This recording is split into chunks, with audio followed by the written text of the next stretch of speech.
Bonsoir, bonsoir, bonsoir à tous. Bonjour chez vous, si ça dépend de l'heure à laquelle vous nous regardez. Vraiment, nous sommes bénis encore de pouvoir avoir ce moment de partage de la parole de Dieu avec vous. C'est Madeleine Bala dans notre émission que vous connaissez, l'adoration. Un style de vie, nous sommes là chaque vendredi dès 20h sur Orao TV, la chaîne 8 dans les radios, dans les studios de la radio-télévision. La foi en Jésus conduit par Papa Letandoulo que nous bénissons dans le nom de Jésus. Nous sommes là pour partager sur l'amour de Dieu, sur la grâce de Dieu, sur la paix de Dieu et sur cet adorateur qui est un parfum, le parfum de Christ dans sa vie. L'adoration comme style de vie et non comme un moment. C'est parti de ce moment d'adoration que nous avons chaque année, que nous avons appelé Born to Worship. Cette année, nous l'avons eu au mois de février, le 9 février dernier.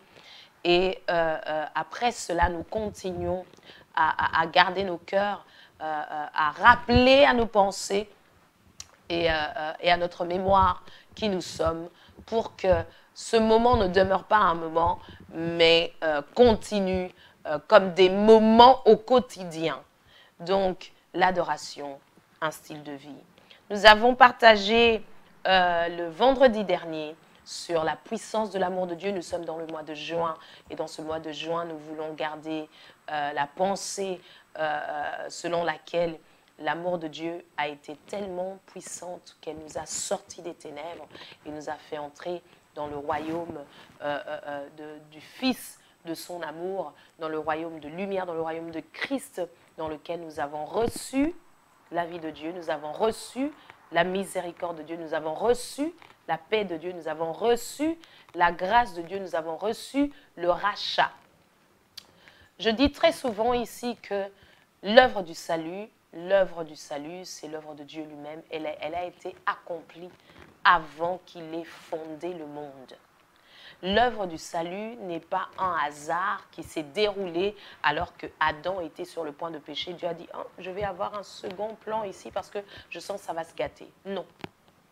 Dieu, l'agneau de Dieu a été immolé avant même la fondation du monde. Dieu nous a élus comme ses enfants en Christ Jésus. Quand nous acceptons Jésus-Christ comme Seigneur et Sauveur, comme nous le rappelle Jean chapitre 3 verset 16, car Dieu a tant aimé le monde. Le monde là, ce n'est pas la création que nous voyons, ce sont les êtres humains qui y habitent, vous et moi.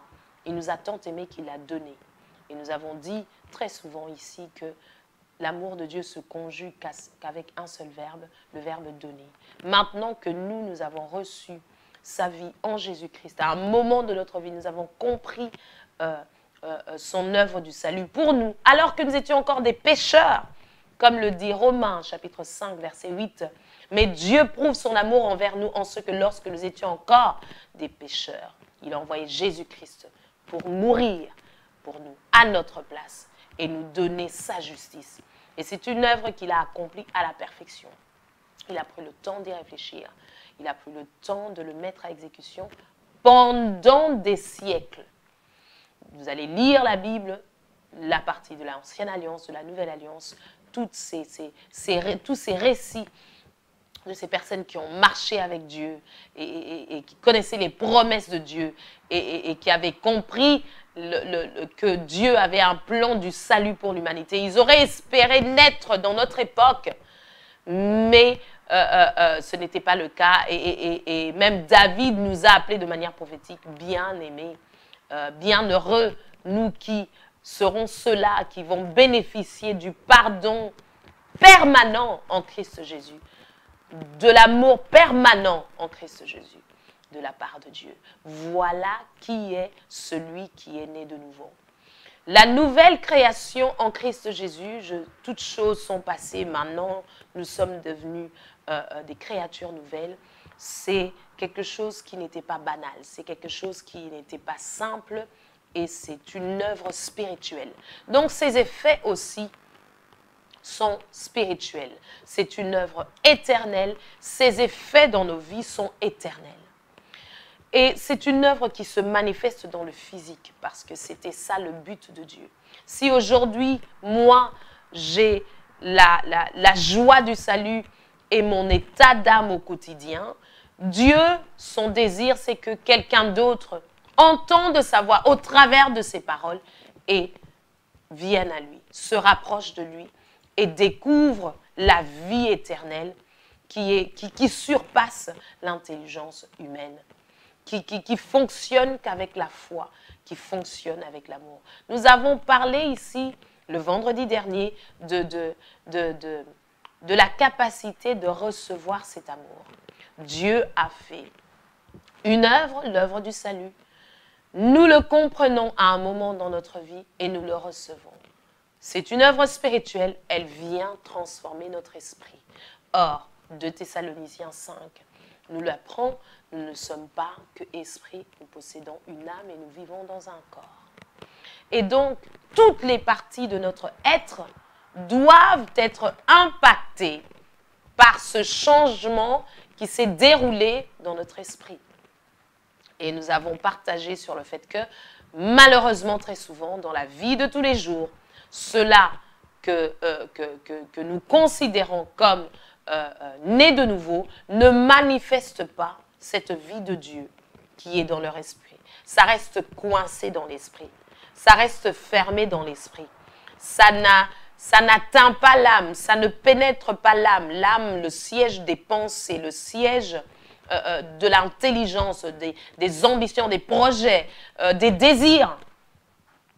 Ça n'atteint pas ce niveau-là et donc ça ne peut pas se manifester au niveau physique, au niveau du corps, de notre enveloppe. Pourquoi? Nous avons essayé de voir la fois dernière pourquoi et nous avons parlé du manque de réceptivité.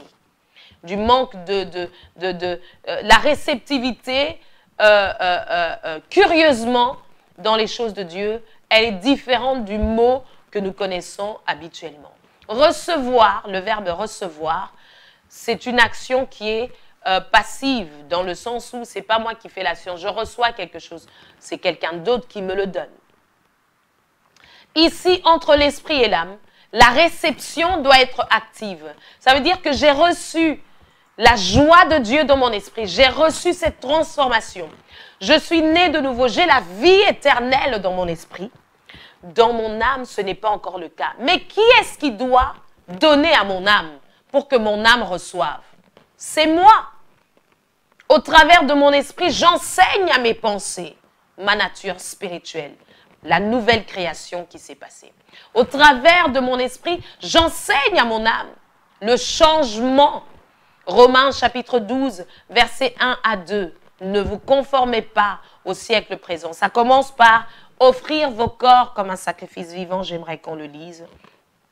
C'est un passage qui colle bien avec la pensée de ce que nous avons aujourd'hui. Nous sommes en train de partager aujourd'hui. J'aimerais toucher un autre point par rapport à la réceptivité de cet amour de Dieu dans notre âme. Romains chapitre 12, au verset 2, verset 1 déjà. Attendez que je trouve la bonne, voilà, en français. Je vous exhorte donc, frères, par les compassions de Dieu, à offrir vos corps comme un sacrifice vivant, saint, agréable à Dieu, ce qui sera de votre part un culte raisonnable. Ne vous conformez pas, verset 2, au siècle présent, mais soyez transformés par le renouvellement de l'intelligence, afin que vous discerniez quelle est la volonté de Dieu, ce qui est bon, agréable et parfait.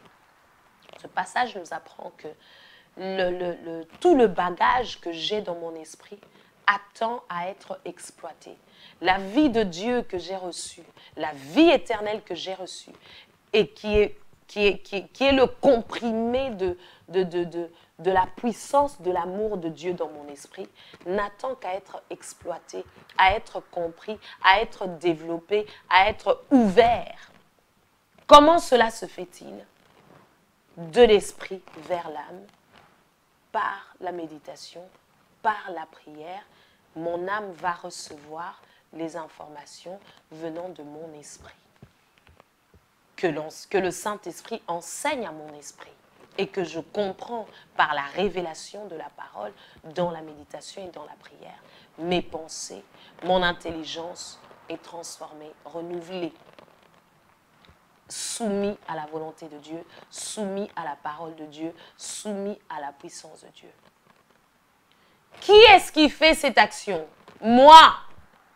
Après que la parole de Dieu m'ait été prêchée, après que j'ai eu le temps de ruminer cela, je ne reste pas passif. Je suis un étudiant. L'étudiant, la caractéristique de l'étudiant, ce sont les heures d'études qui le caractérisent. Il passe du temps à étudier. Un étudiant, le statut d'un étudiant, c'est qu'il passe beaucoup d'heures de ses journées à apprendre, à découvrir, à étudier. Et pour que cette identité nouvelle que j'ai dans mon esprit se manifeste sur la terre et qu'on le voit et que Dieu soit glorifié au travers de ma vie, eh bien, ce que j'ai reçu dans mon esprit doit passer dans mon âme, doit passer dans mes pensées, doit être transmise dans mon intelligence, de manière active de ma part, par la prière et par la méditation. Nous l'avons dit et redit à plusieurs reprises ici. Et c'est ça la réceptivité. C'est ça que nous avons appelé la réceptivité dans l'âme. Et c'est quelque chose qui est actif de ma part, de ta part, de la part du frère, de la part de la sœur. Comment? La prière et la méditation. Sinon, nous resterons ces chrétiens-là qui sont des hybrides. Nous l'avons dit la fois dernière ici. Hybride veut dire l'esprit renouvelé, l'âme païenne, le corps païen. Parce que le corps, c'est une enveloppe. Le corps est une voiture qui a besoin d'un conducteur pour être déplacé. Et de préférence, un conducteur qui connaît le code de la route. Sinon, il peut bien conduire, mais il est un danger public. Donc, et dans cette dimension, nous voyons la dimension du corps du Christ, nous voyons la dimension de la famille de Dieu, nous voyons la dimension de l'appartenance à une communauté, et non seulement une église locale, mais aussi le corps tout entier de Christ, sachant que mes actes parlent et entraînent une réputation, je fais attention à ce que je dis, comment je le dis, à ce que je fais, parce que toutes mes paroles, le but de Dieu, c'est qu'elle puisse apporter la vie, sa vie à lui. Parce que nous sommes censés être morts en nous-mêmes. Pourquoi je dis censés? Parce que la fois dernière, nous avons parlé d'hybrides, nous avons parlé de zombies. Nous avons dit que beaucoup d'entre nous sommes encore de ceux-là qui ne marchons pas selon l'esprit. Nous ne marchons pas selon l'esprit. La parole de Dieu nous dit, marchez selon l'esprit et vous n'accomplirez pas les désirs de la chair. Parce que les désirs de la chair sont opposés aux désirs de l'esprit. Et la chair ne sait pas plaire à Dieu. Elle ne le peut même pas. Parce que Dieu est esprit, les choses de Dieu sont spirituelles. Et c'est de notre responsabilité de prendre ces choses spirituelles, de les transmettre dans nos pensées pour que ça soit visible dans le monde physique. Quand on va dans le livre des Hébreux, nous voyons qu'on nous parle de la foi et on nous explique que c'est par la foi que nous savons que les choses physiques n'ont pas été faites par les choses visibles, n'ont pas été faites par les choses visibles en premier, elles viennent du spirituel. Nous sommes esprits, nous devons garder en pensée que premièrement, je suis un esprit et que mon esprit est imprégné de la vie de Dieu. Mon esprit possède une âme et vit dans un corps. 2 Thessaloniciens 5:13, si je ne m'abuse. Je suis esprit, je possède une âme et je vis dans un corps. C'est parce que je suis esprit que je peux communiquer dans mon esprit avec Dieu, au travers de l'esprit de Christ, le Saint-Esprit, que je reçois quand je suis né de nouveau et qui vient mettre dans mon esprit l'information selon laquelle je suis régénéré, je suis transformé, je suis quelqu'un d'autre. Je ne suis plus mort, je ne suis plus loin de Dieu. J'ai été réconcilié à Dieu. 2 Corinthiens 5, avant le verset 17. Vous lirez. Et que dans cet état-là, étant réconcilié avec Dieu, étant transformé dans mon être, mon devoir, c'est de le mettre dans mes pensées. Mon devoir en tant qu'enfant de Dieu, ici-bas sur la terre, c'est de s'assurer, c'est de m'assurer, que tout ce qui est à moi dans les lieux célestes en Christ Jésus, comme Éphésiens chapitre 2, dans les premiers versets nous l'apprend. Je le sais, je l'ai compris dans mes pensées pour pouvoir le pratiquer dans le physique. Parce que Éphésiens chapitre 2, verset 10 nous apprend que nous sommes l'ouvrage de Dieu, ayant été créés en Christ Jésus pour des bonnes œuvres que Dieu a préparées d'avance afin que nous le pratiquions. Même le roi David savait ces choses. Il dit, je suis une merveilleuse créature de Dieu. Le roi David était quelqu'un qui avait compris que pour notre époque à nous dans laquelle nous vivons, que nous sommes ceux-là qui allions bénéficier de la faveur de Dieu, de la grâce de Dieu, de l'abondance de l'amour de Dieu, parce que sa présence allait demeurer en nous, ce qui n'était même pas le cas à l'époque du roi David. Sur quoi est-ce que je voudrais insister aujourd'hui? C'était un rappel de la réceptivité de notre émission de vendredi dernier. Aujourd'hui, j'aimerais insister sur le partenaire de cette réceptivité, le Saint-Esprit. Le Saint-Esprit de Dieu, notre partenaire dans cette réceptivité. Dieu est esprit. Il demeure dans mon esprit par l'œuvre du Saint-Esprit. Et pour que mes pensées puissent comprendre ces choses qui sont spirituelles et que pour lesquelles l'intelligence humaine charnelle ne peut pas capter, eh bien, j'ai besoin de celui qui connaît toutes choses. J'ai besoin que le Saint-Esprit m'apprenne ces choses. J'étais en train de le partager vendredi dernier, je le disais, que le Saint-Esprit de Dieu, pour moi, quand je prie, je dis, je me soumets à toi. Pour aujourd'hui aussi, je me soumets à ta parole et je me soumets à ton action en moi, parce que tu es celui qui fait une œuvre en nous. Tu es celui qui amène ce salut que nous avons reçu dans notre esprit à la perfection dans nos pensées et dans nos actes. Beaucoup d'entre nous avons d'autres partenaires que le Saint-Esprit de Dieu. Nous avons des films comme partenaires. Nous avons des Cosettes comme partenaires. Nous avons des sorties comme partenaires. Et nous perdons du temps de vie que nous pouvons capitaliser à entretenir la vie de Dieu qui est dans notre esprit pour que ça puisse pénétrer nos pensées. Prendre le temps d'écouter ce que le Saint-Esprit nous explique, nous aide à comprendre dans les Écritures. Nous sommes des étudiants de la parole. Nous aimons passer du temps avec notre amoureux. Qui est-ce qui est amoureux et qui n'aimerait pas passer du temps avec la personne qu'il aime? C'est certainement quelqu'un qui l'a dit des lèvres et qui ne le ressentait pas dans ses tripes. Quelqu'un qui est réellement amoureux. On ne va pas lui demander. On ne va pas le forcer. Ça va être naturel. C'est même passionnel. Ça veut dire que je suis à l'école, mais je pense à toi. Je t'envoie un petit texto. Qu'est-ce que tu es en train de faire maintenant? Juste pour que j'entretienne ta présence. Tu n'es pas là, mais je dois sentir ta présence. Je te passe un petit coup de fil. Comment ça se passe? Et tout ça, je sens ta présence. Vite, vite, quand le cours se termine, on doit se retrouver. Je cours pour satisfaire un besoin qui, ici, en l'occurrence, est un besoin physique, charnel. Eh bien, cette joie du salut que nous recevons quand nous sommes nés de nouveau, c'est ça que nous devons garder. David dit, ramène-moi la joie de ce salut, ramène-le-moi. Ça veut dire que je l'ai perdu, je l'ai oublié dans mon quotidien. Je me suis affairée à plein de choses et mes pensées ont perdu de vue que je suis née de nouveau.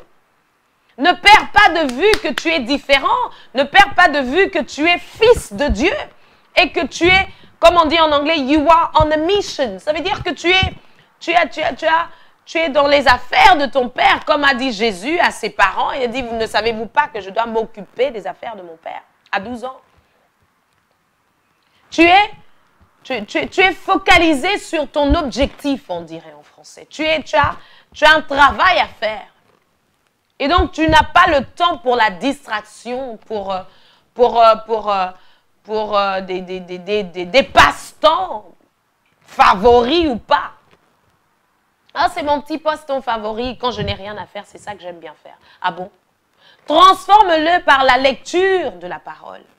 Transforme-le par la méditation de la parole.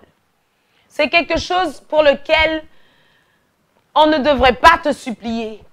Pourquoi est-ce que ça devient quelque chose qu'on nous rappelle aujourd'hui? Parce que nos pensées sont comme une éponge. Une éponge avale n'importe quelle information que vous allez lui donner. Et quand vous êtes né de nouveau, la joie du salut, vous pouvez la perdre demain. Le lendemain, vous pouvez perdre la joie du salut. Si une information de tristesse vous atteint, vous perdez cette joie du salut physiquement, cet engouement, cette gaieté, vous pouvez la perdre parce qu'une autre information est venue vers vous. C'est de là où nous avions parlé du côté actif, de cette réceptivité. Je suis acteur, actrice de cette réceptivité de mon esprit à mon âme pour que mon corps puisse exécuter. L'adorateur est quelqu'un de intentionnel. Ça veut dire que je sais ce que je suis en train de faire et je n'ai pas le temps pour les distractions. J'ai un but parce que ce n'est plus moi qui vis, c'est Christ qui vit en moi. Moi, je suis son enveloppe. Donc, je le laisse faire ce qu'il est en train de faire au travers du Saint-Esprit. Et le Saint-Esprit est notre avantage. Jésus-Christ a dit à ses disciples, il vous est avantageux que je m'en aille. Si je ne m'en vais pas, le Saint-Esprit ne viendra pas. Je m'en vais, je ne vous laisse pas orphelin, je ne vous laisse pas seul. Je vous enverrai le Saint-Esprit, le consolateur, le guide. Il vous conduira dans toute la vérité. Je sais que nous en avons parlé ici dans nos précédentes émissions. Nous avons parlé du fait de se laisser conduire et que c'était quelque chose que ce n'était pas nous qui faisions l'action, c'est le Saint-Esprit qui fait l'action. C'est lui qui est au volant et nous sommes avec lui, il nous prend la main, il nous conduit.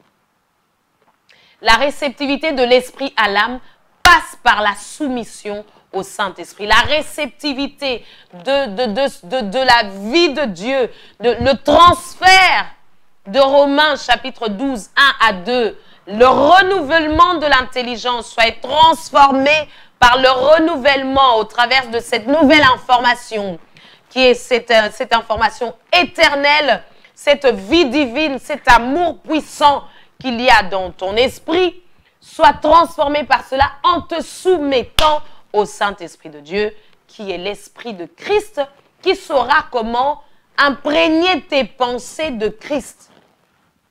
Imprégner tes pensées de la nature de Christ. Imprégner tes pensées de comment est-ce que Christ fait les choses physiquement. Physiquement, comment est-ce qu'il aurait réagi? Physiquement, comment est-ce qu'il aurait parlé?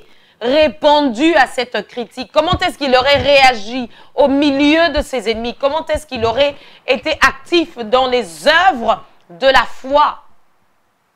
Dans la religion saine, comme on dit, visiter les veuves et les orphelins, partager ton pain avec celui qui a faim, aller te donner. Car nous sommes morts, Christ vit en nous.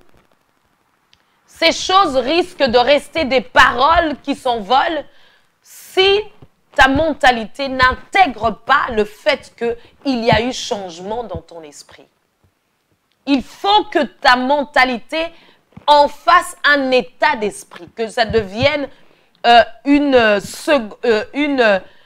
état, quel mot, Saint-Esprit de Dieu, aide-moi, La mentalité, le mot est celui-là de toute façon. Une mentalité, ça veut dire que ça vient des actes qui sont devenus des habitudes, qui sont devenus un comportement et qui sont devenus une philosophie de vie. Un état d'esprit, un état d'âme. La justice de Dieu en nous. Je me souviens que quand j'ai compris que je suis juste devant Dieu, non pas sur la base de ce que je fais ou que je n'ai pas fait, que ça soit bien ou mal, mais sur la base du fait que j'ai cru, j'ai choisi de croire en ce que plutôt Christ, lui, a fait. Qu'est-ce que Christ a fait? Il a obéi à Dieu. Et il est venu mourir pour nous. Il a pris notre place. Quelqu'un devait mourir pour payer le prix de l'âme qui pêche. C'est celle qui mourra. Christ est mort. Et le salaire a été payé de manière éternelle. Le salaire est payé. La colère de Dieu a été apaisée. Et donc, est-ce que j'ai cru en cet acte? Oui, tu as cru. Waouh, alors tu es en Christ. Tu es né de nouveau et Dieu te regarde en Christ. Tu es revêtu de Christ. Tu es couvert de Christ. Tu es dedans. C'est un lieu, je le dis souvent. C'est un lieu. Et en cela, Dieu ne traite pas avec toi directement. Comprenez-moi bien. Il traite avec l'endroit là où tu es. Es-tu en Christ ou hors Christ? Es-tu dans ta mentalité, as-tu saisi que tu ne vis plus pour toi-même, que tu es né de nouveau, que tu lui appartiens, que tu es son racheté, que en fait tu étais mort dans tes pensées, dans tes actes, que tu étais loin de lui, dans ton comportement et que tu vivais comme tu voulais et que désormais tu as décidé qu'il devient Seigneur et Sauveur? Est-ce que tes pensées ont réellement saisi? Pour beaucoup d'entre nous, ce n'est pas le cas. Pourquoi? Parce que simplement, cette activité de réception de l'information capitale et vitale venant de l'esprit n'est pas faite au quotidien, n'est pas faite. Cette réceptivité n'est pas faite. N'est pas soumise à celui seul, celui-là qui peut nous aider à le faire, le Saint-Esprit de Dieu. Il est notre avantage, il est notre guide, il est notre consolateur. Il n'est pas compliqué. Tu lui parles, il te répond. Comment est-ce que j'entends la voix de Dieu me parler? Dans sa parole. Dieu parle dans sa parole. La voix de Dieu, tu sauras l'entendre dans sa parole. Avant de vouloir entendre une prophétie de la bouche d'un homme ou d'une femme de Dieu, apprends déjà à reconnaître sa voix prophétique au travers de ce logos, de ces paroles qui ont été écrites, inspirées de Dieu toujours, à des gens qui ont vécu bien avant notre époque. Si nous n'apprenons pas à recevoir, à lire Romains chapitre 12, verset 1 à 2 par exemple, et à dire oui et amen, Saint-Esprit, fais que cette parole en moi, je me soumets à toi pour que cette parole devienne vivante, je vais être renouvelée dans mes pensées. C'est toute une prière que tu es en train de parler au Saint-Esprit de Dieu. Je choisis d'être renouvelé. Je suis né de nouveau, oui. Mon esprit l'a compris, oui. Mais j'ai besoin que mon âme le capte. J'ai besoin de voir les choses comme toi, tu veux que je les voie. Eh bien, tu te soumets à lui. C'est ça qu'il va faire comme travail. Il va te transformer dans tes pensées, dans ta manière de réfléchir, changer ta philosophie de vie. Je disais vendredi passé que les premiers chrétiens ont été appelés chrétiens parce qu'ils se comportaient comme Christ dans la ville de Antioche à l'époque de l'église primitive. On a vu en eux Christ dans leur langage, dans leur comportement, dans leurs actes, leur œuvre de la foi, leurs œuvres. Voilà comment, en marchant dans la vie de tous les jours, nous pouvons faire que ce qui est spirituel qu'on ne voit pas devienne physique. Nous avons parlé de la réceptivité et nous parlons du fait maintenant de se soumettre au Saint-Esprit de Dieu. Sans la soumission au Saint-Esprit, ce sera zéro. C'est même pas, c'est pas une prophétie ce que je suis en train de dire, c'est juste des calculs simples, logiques, simples. La personne que Jésus-Christ nous a laissé pour nous conduire en esprit. C'est son esprit à lui, le Saint-Esprit de Dieu, qui nous montre la voie à suivre dans sa parole. La méditation et la prière ne sont pas des choses pour lesquelles un adorateur, on devrait le supplier. Un adorateur est un amoureux de Dieu. Un adorateur passe du temps avec son amoureux. Un adorateur aime rester, adorer, prier, méditer. C'est ça qu'il aime. Parce que sa nature a été changée. Dans Jean, dans l'épître de 1 Jean, le chapitre 4, si je ne m'abuse, il est écrit que celui qui aime Dieu ne pratique pas le péché. Qu'est-ce que ça veut dire? Ça veut dire que celui qui aime là, son aime là en fait est actif.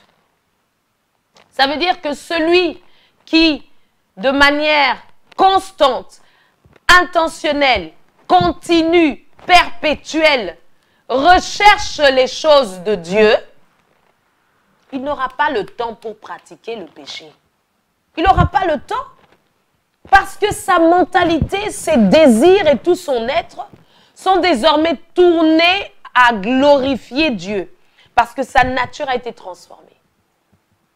Pourquoi est-ce que nous disons aimer Dieu, mais nous continuons à pratiquer le péché? Pourquoi est-ce que nous sommes des hybrides? Nous sommes des zombies spirituels et physiques. J'ai entendu quelqu'un que je connais parler d'une autre personne que nous connaissons en commun et s'étonner que cette personne-là était chrétienne. Ah bon? C'est un chrétien? Je dis oui, c'est un frère que je connais. Je le connais personnellement, c'est un frère. Enfin, je sais qu'il est frère. Ah, ok. Je ne savais pas que c'était un frère. Waouh! Waouh! Ça veut dire qu'il y a eu un problème dans la transmission de l'information venant de l'esprit à l'âme de cet individu pour que son corps puisse le manifester. C'est comme quelqu'un qui a appris la théorie de la conduite et qui ne pratique pas et qui ne conduit pas. Ça va rester théorique. Si tu ne le pratiques pas et que tu ne conduis pas, tu sais la théorie, tu l'as réussi, mais on ne le voit pas. Et j'ai regretté que cette sœur parle ainsi de ce frère. Ça veut dire que il n'y avait aucun témoignage de Christ. Waouh! Et pourtant, moi, je le connais comme chrétien. Donc, il y a eu un problème. Il y a eu coupure, il y a eu court-circuit. Il y a eu un court-circuit. L'électricité, l'information, la puissance de la vie de Dieu qui vient dans l'esprit s'arrête parce que les fusibles ont sauté. Ça ne passe plus. Il faut remettre, il faut rebrancher. Voilà ce qui se passe, malheureusement. Ce n'est pas ce que nous voulons dans la vie de l'adorateur. C'est un rappel. La mémoire a besoin qu'on le lui rappelle. Nos pensées ont besoin qu'on nous rappelle. C'est ce que je suis en train de faire. Mais avant que moi je le fasse, ce que je vous exhorte tous, et moi-même en même temps encore, c'est que ça soit personnel, individuel, de vous-même, que l'initiative vienne de chacun d'entre nous. Personne ne le fera à notre place. Personne ne prendra cette information. C'est ça que j'aime avec le christianisme. C'est ça que j'aime avec le fait d'être disciple de Jésus. Il n'y a pas de curriculum vitae qui parle de celui-là, il parle plus que l'autre. Non, nous tous, nous sommes soumis au Saint-Esprit. Nous tous, nous témoignons Christ.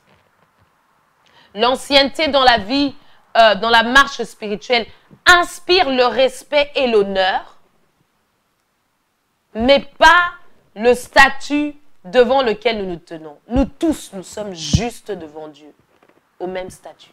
C'est comme ça que ce patron qui avait payé ses serviteurs, il y a cette parabole dans les évangiles qui dit que ce maître qui avait les ouvriers de la dernière heure, qui avait des ouvriers qui travaillaient dans un champ, mais il avait besoin de plus. Il y a d'autres qui sont venus à la dernière heure de travail. Il les a payés tous au même prix. Ils ont tous été payés au même prix. Et ceux qui ont travaillé depuis le matin, et ceux qui ont travaillé à la dernière heure. Pourquoi? Parce qu'en Christ, il ne s'agit pas de ce que tu fais. Ce que tu fais n'est que le résultat de ce que tu es. Ce n'est pas comment je peux appeler ça? Un élément de chantage devant Dieu. Un élément de poids, de mesure, demi-mesure devant Dieu et dire, regarde combien j'ai travaillé. Moi, je mérite plus le salut que lui. C'est pas possible que tu nous payes de la même manière. C'est injuste. Mais enfin, réfléchis. Non. Ça veut dire qu'il y a incompréhension de l'œuvre du salut. Ça venait de Dieu. C'était son intention. Comment est-ce que nous le recevons? En croyant et non en faisant des choses. C'est comme ça qu'il a payé, il les a payés tous de la même manière. La justice de Dieu est égale pour tous. De la même manière. Et notre devoir, et c'est comme ça que malheureusement, nous voyons dans la vie ou bien dans nos communautés, dans la famille de Dieu, la manifestation des œuvres de la chair au lieu que ce soit du fruit de l'esprit. Pourquoi? Parce que nous ne comprenons pas que chacun a son couloir de gloire, comme même à le dire un de mes mentors dans la foi, surtout dans l'adoration, allais-je dire. Il aime à dire que chacun a son couloir de gloire. Ça veut dire que je n'ai pas besoin de te jalouser. Je n'ai pas le temps d'être jaloux envers toi. Quand je prends le temps de me concentrer, Dieu, Père, tu m'as appelé à quoi? Dis-moi. Ok, c'est ce que je vais faire. Je reste là. Je fais ce que Dieu m'a appelé à faire. Je n'ai pas le temps de voir ce que tu es en train de faire parce que je suis occupée. Je n'ai pas le temps de te jalouser. Je suis très occupée, je suis concentrée. À écouter le Saint-Esprit, ses instructions. Je dois faire, je suis fidèle et on avance petit à petit. C'est quand on lève les yeux qu'on devient distrait. Quand on se concentre, les yeux vont toujours vers l'avant, n'ont pas le temps de regarder à gauche et à droite. Restons concentrés, restons soumis au Saint-Esprit, chers adorateurs. Il nous est capital de rester concentrés pour ne pas nous laisser distraire. Tel a dit, tel a fait, ah bon, et après ça nous impacte. Pourquoi? Parce que tu es inactif dans ta réceptivité. Active-toi, tu verras que toi aussi tu seras dans la joie de faire ce que Dieu t'a appelé à faire et tu n'auras pas le temps de jalouser quelqu'un. Tu n'auras pas le temps. Et comme nous le savons, la jalousie est dans la liste des œuvres de la chair. Galates 5, verset 19, et on descend avant d'arriver au fruit de l'esprit, au verset 22. Gardons un cœur simple devant le Seigneur. Notre Dieu est un Dieu qui a un but pour chacun d'entre nous. Éphésiens chapitre 2, verset 10, j'aime encore à le dire.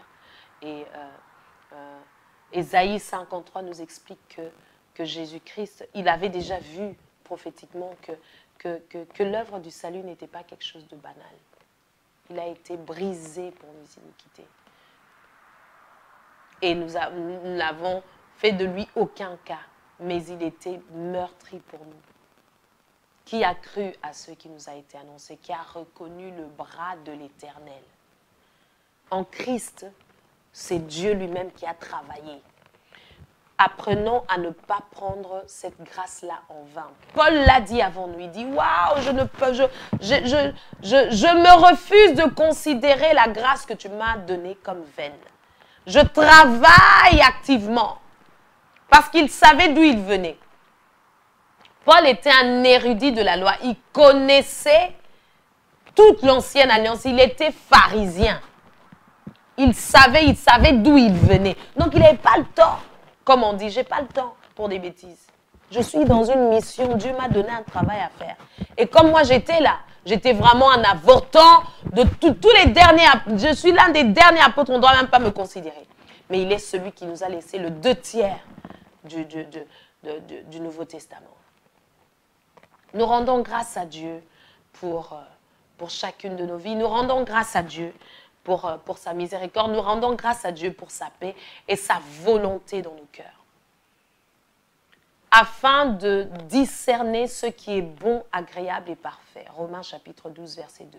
C'est quand nous sommes intentionnels dans le fait de vouloir que nos pensées reçoivent la transmission des informations de la vie éternelle de notre esprit, que nous allons demeurer soumis au Saint-Esprit et que notre âme va être lavée d'une eau pure. La parole de Dieu va laver nos pensées, nous serons renouvelés et nos yeux vont s'ouvrir à ce que Dieu veut que nous puissions faire ici-bas sur la terre, au quotidien, petit à petit.